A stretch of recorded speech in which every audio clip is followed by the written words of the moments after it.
Thanks to EA for sponsoring this video.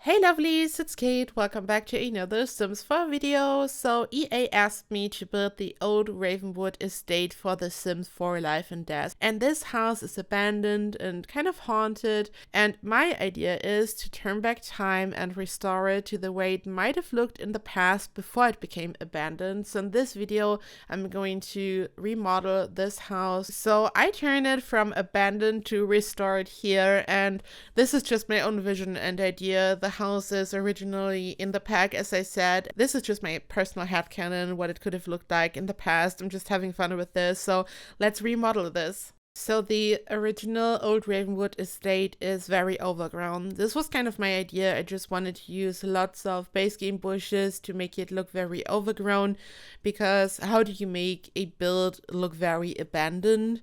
And we have these beautiful broken roof objects in The Sims 4 Life and Death, which was like a no-brainer for me. As soon as I saw them and I knew that I would work on an abandoned home, I knew that I would use them, of course. But then what else could you incorporate to make it look a bit abandoned and all that? And I just decided to use so many plants, and I made everything so overgrown, which I really love. It looks so beautiful.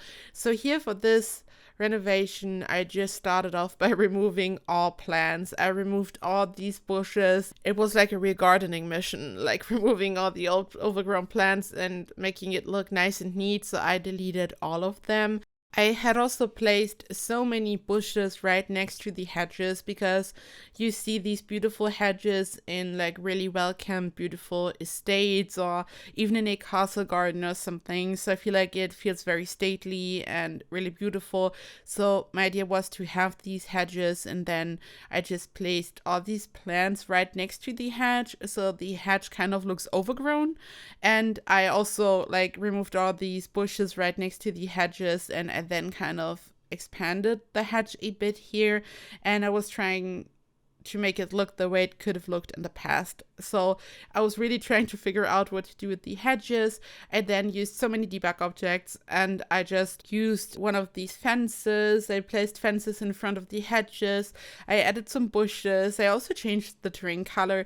And in the Sims 4 Life and Death, you have like so many beautiful built by objects, and they come in a lot of different swatches. For example, you have a window which looks really beautiful, and then you have the same window in the same swatch, but the glass is broken, which is so cool. So this was also an item which I had used a lot for this build.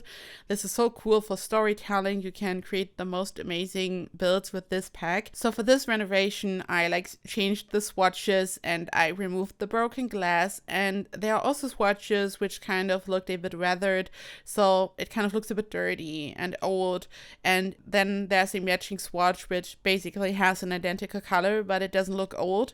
And I changed all the swatches here for the columns, the spandrel, and the windows. So I kind of used the well-kept version, which is in good shape. So changing all the swatches also for the fence, like, immediately made the build so much brighter and less abandoned, in my opinion. And I stumbled upon these beautiful red flowers in Debug or Live Edit. There's so many amazing objects in Debug and Live Edit. I've said this 1,000 times, but I have to say it again. And the flowers have this beautiful vibrant red color, and I preferred this over the pastel pink one.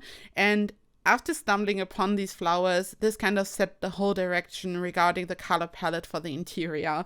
I just used so much red in this build, as you will see, and this was just something which kind of happened because of the flowers. And I also feel like red is such a cool color when it comes to like more spooky builds with a specific vibe. I really love to use purple and red. I feel like these colors like immediately add so much to a build like this. And I totally wanted to preserve the build's vibe. And in the official description of this lot, it says that there's a rumor that this was once the summer home of a spellcaster and tarot reader. So even like in its former glory, before it became abandoned, it totally had some spooky, mysterious vibes. So I totally wanted to keep it this way. This was really important to me. So even though it's like well-kept now, it still, like, especially in the interior, has these vibes. It's just like they had a gardener back then doing all the artwork. They kept the roof in a good shape, but besides that, the vibes are pretty much the same. There's also the cemetery in the backyard, as you can see, which is also very spooky. And yeah, I had built this greenhouse for this build, which looks also so cool. I love the glass roof and the windows we got in this pack. And yeah, here I just decided to use these debug fences to fence off this area. Like in the original version, there are just more plants, which are like everything is overgrown once again, and I just decided to use a fence over there. I also changed the spandrels here because, as I mentioned earlier, these items come in different swatches, so some of them look really like old and weathered, so I just decided to change them, and I was just kind of trying to make the garden look cool. I also think these white blossoming trees are so stunning. I also found them in debug, of course. I had to place them, and because I had used them, I also wanted to have something like bright and beautiful for the flowers in front of the window. So in the original version, I used these base game window planters, which only look pretty much green. So my idea was that they look overgrown, maybe all the blossoms are not blossoming anymore and it's just like overgrown. It also looks a bit like a vine, and here this is kind of the original version. There were flowers in there, they're blossoming, and they totally match these beautiful white trees. So this was kind of the idea. I always try to keep in mind like that it should make sense, like the way it could have looked in the past and what it could have turned into, for example. I just didn't want to like completely change this because I just wanted to like turn back time and renovate this. I also changed the floor color and the wallpaper. My idea was that over time, over all these years, everything kind of fell apart. Maybe it got damp and darkened a bit, but originally the floor was like this much brighter, warmer wooden color. I just didn't want to keep the same floor and wallpaper color because I still wanted there to be a change for the renovation. So there's like a clear before and after, and this was kind of my idea behind this. And because I had used these beautiful red flowers, I also used these red curtains and everything on the inside. I just wanted to incorporate a bit of color, so it looks like there's still life in this house. There's still someone actively living in here. It's not abandoned. So again, there's like a clear before and after. And I used these base game curtains. Oh, by the way, for this renovation, I also only used the base game and the Sims 4 Life and Death. I didn't use any other packs, which is why I like use these curtains, for example. We got some amazing curtains in The Sims 4 Life and Death, but if you have like a smaller window or multiple windows right next to each other, you might want to use a smaller one just so the size makes sense. So I decided to use these smaller base game ones. I just thought it's looking better. It always depends on the window, which curtain you choose. It's always a bit difficult. And I also added an island counter to the kitchen. I also changed the kitchen's swatches a bit to make it again a bit more reddish, a bit more bright, and I just wanted this to look like really bright, and I just wanted to have like the clear before and after. As I said, these beautiful tarot paintings were like in the living room, and the main idea was so it looks empty and abandoned to not have too much furniture in this. So I didn't place a lot of furniture because in an abandoned home, when you think about it, like a lot of these houses, like lost places, some people might take away some furniture. You don't like have a very old fallen apart abandoned home where everything is like completely furnished. And this is why I did not use a lot of furniture in the original version to, again, add to the abandoned vibe. Because as I said in the beginning of the video, how do you make something look really abandoned?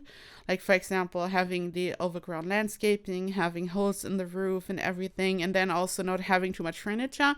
And here to have the before and after, I also added more furniture. So there's a bit more clutter, just more items. So it looks really like as if someone is still living in here.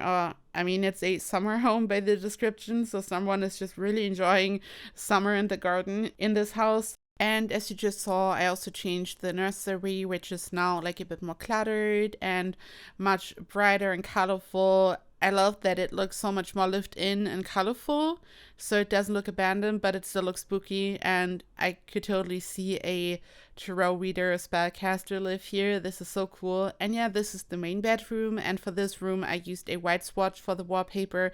I also used these pillars, a fence, and base game shelves to kind of freestyle. I just wanted to have fun with this whole bedroom area, so I was just adding lots of random things. And I also used the big curtains from Life and Death right in front of these small windows. And I just thought, okay, now the area at the bottom is a bit empty, so I just placed some mirrors there, some base game mirrors, and also some candles in front of them. And now, I don't know, just giving Versailles or something. It's just like really something in a castle, maybe. I love this. I was just having a lot of fun with this bedroom.